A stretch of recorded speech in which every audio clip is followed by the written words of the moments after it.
Hello, everybody. Welcome back to Coffee and the Cross. I am Steve, your host, and this show is all about helping men realize their potential in the world as God has designed us. And the small group at our church, we're going through a couple of small groups, I should say, are going through the Authentic Manhood series, A Man and His Story. We're recapping the second book, chapter 5 for those who couldn't make it. This chapter is about the all alone wound. Those of us who choose to go all by ourselves think we've got it. This talks about how God really has designed us to be with others and to communicate with others, commune with others, have mentors above, below, and equal with us. Yeah, so Brian Carter is the person who presented this particular chapter talking about all alone. And he starts off with, today we're going to talk about the importance of a man's relationship with other men and how those relationships or lack of them can affect a man. You know, we are also going to introduce to you a different type of wound, a wound that is a self-inflicted wound called the all alone wound. This wound characterizes a man who attempts to live life alone. You know, other men in our lives are essential for us to become better at who we are. So there's three types of teammates, he calls them, that energize or bless a man's life. There's the encouraging mentor, and having somebody in your life who is a step ahead of you can offer you wisdom and guidance from their experiences. There's someone who takes a special interest in you, and they're committed to your development. They see the best in you, even when you can't see it in yourself. And they are someone that you would admire and respect.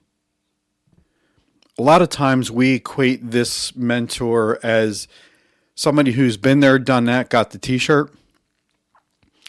Some guys have multiple mentors. I don't remember if it goes into it here, but you may have a spiritual mentor, somebody who's a little bit further along in their spiritual journey than you are. You may have a mentor who is a little bit further along in family. You know, maybe you've got young kids right now and you're pulling your hair out, not knowing what to do. And you can find somebody who has older teenagers or even young adults as children. Maybe somebody who's even got grandkids in that situation that can kind of empathize a little bit with you because they're working the same age, but they've already done it themselves. You might want a work mentor. Somebody who's been through the ringer at work and can give you the pitfalls and the things to look out for. But then Brian goes into what he calls the side-by-side teammate. You know, blessed is the man who has a few committed teammates that love you unconditionally, but will speak truth into your life. They are the true friends who are committed to your best. Professor Jeffrey Greif says some men remain stuck in the adolescent phase of friendship. You must take the risk of creating a side-by-side friendship. Somebody that, you know, is going to find that speck in your eye, knows that they've got a plank in their own eye, are going to ask you to help them remove the plank in their eye while they're helping you remove the plank or the speck in your own eye. There's somebody who's going to walk alongside you side by side. Again, it could be spiritually the same. It could be physically the same as far as work, family, married, single, however that looks. Somebody who's going through it with you. And then the last one is the eager protege. You know, somebody who's a step behind you in life, but eager to learn from your experiences. And you have the opportunity to give back and invest in somebody else. Now, The all alone wound comes from the tendency of a man to live life outside of character shaping relationships. And it is a self inflicted wound that is completely avoidable. The all alone wound is a social, emotional, and spiritual loss caused by the lack of healthy male teammates. My notes here, I wrote, we all need a Paul, who is somebody who's ahead of us, a Barnabas, somebody who's beside us, and a Timothy, somebody we're helping to grow them into their next best. And most of us men are really never truly known, especially by other men. Sometimes we don't even open up to our own wives like we should. She's there, she's a helpmate for you. God designed her to be with you, to walk with you, to help you. And I can be just as guilty as the next guy and not always sharing everything with my wife. The consequences of the all alone wound is a warped perspective on life. Self-deceit comes from being disconnected from other men. Proverbs tells us there is a way that seems right to a man, but its end is the way to death. And to get an accurate picture of yourself, you need feedback from trusted teammates. The potential for careless living and foolish choices is there. Proverbs 18:1 says, whoever isolates himself seeks his own desire. He breaks out against sound judgment.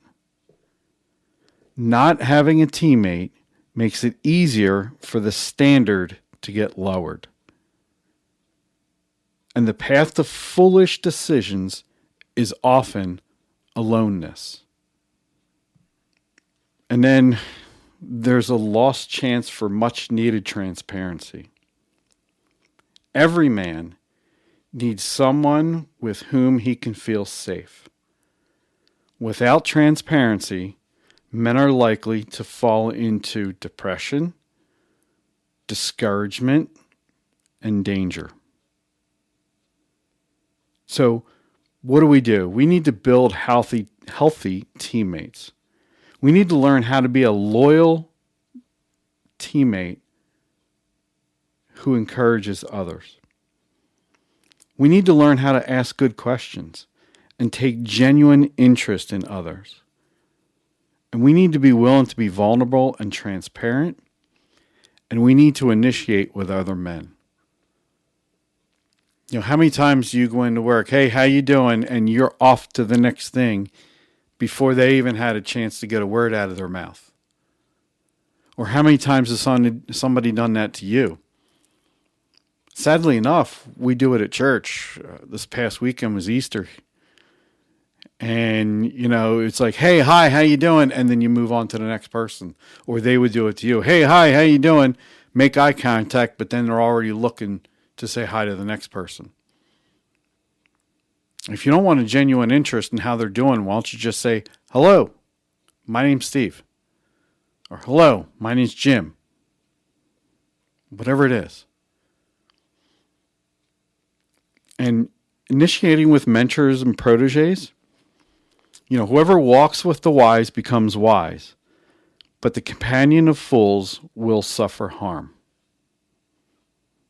If you're by yourself, at least I know for me, I'm with a fool most of the day if I'm by myself. So I need to find wise men to hang out with.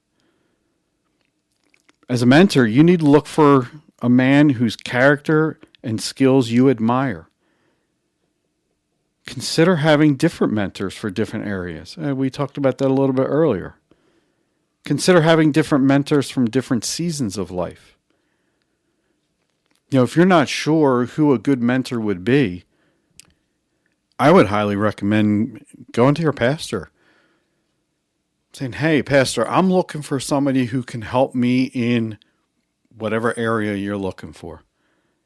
Maybe he can help, maybe he can't. Maybe he knows somebody, maybe he doesn't. But I'll bet he can find somebody who can point you in the right direction.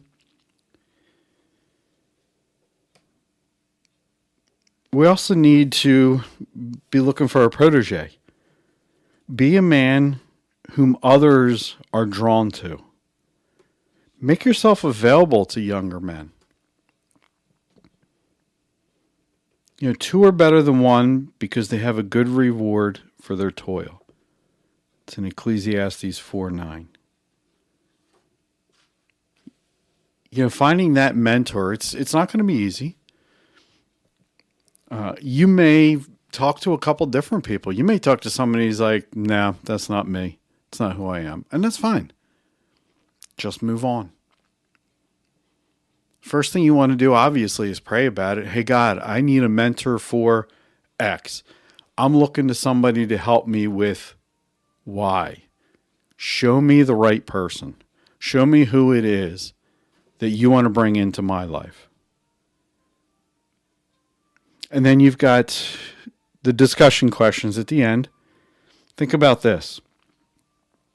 Do you feel the all alone wound? Why do you feel like you're all alone? Is it because you're not reaching out to somebody else? Is it because you're not reaching down, not reaching across, not reaching up? Is it because you're trying to be alone and disconnected? Are you trying to be that way because you really don't want anybody to know what you're doing and what you're about? And you want to be secret and private? That's a quick path to destruction, man, I'm telling you.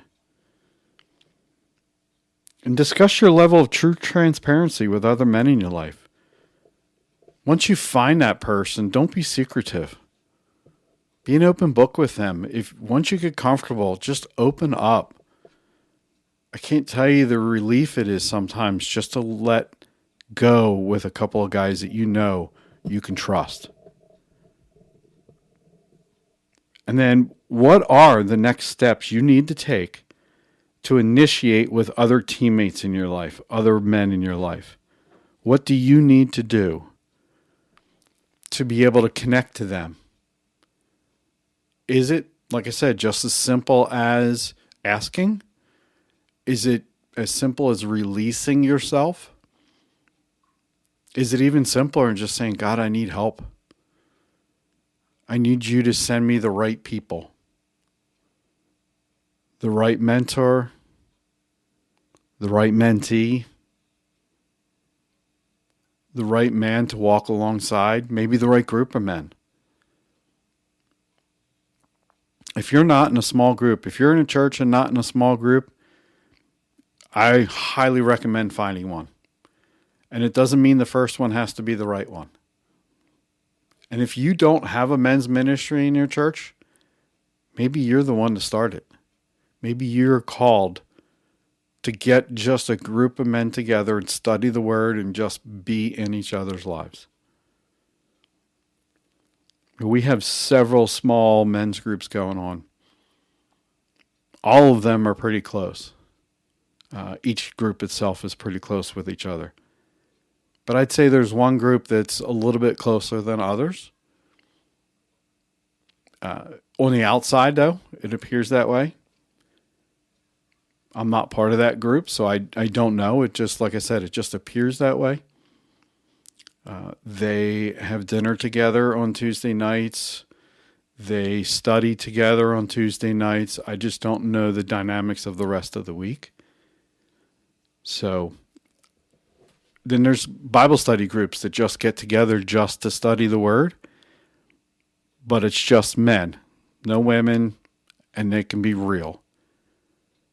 So, like I said, I highly recommend finding a mentor, a mentee, and someone you can walk with. If your church doesn't have that small group going on, just ask a couple guys to join you and just start hanging out together and just see where it goes from there. Let God take over. Hey, I appreciate you guys stopping by and listening to the recap of the All Alone Wound. The next one, which is the last one in this particular book, is all about the heart. That'll be next time. And I'm looking forward to that one, just as I've been looking forward to the last ones. So, hey, have a great week, everybody. If you want to reach out, please feel free to leave a message. I'll get back to you as soon as I see it. And appreciate everybody listening. Thanks. Have a great day.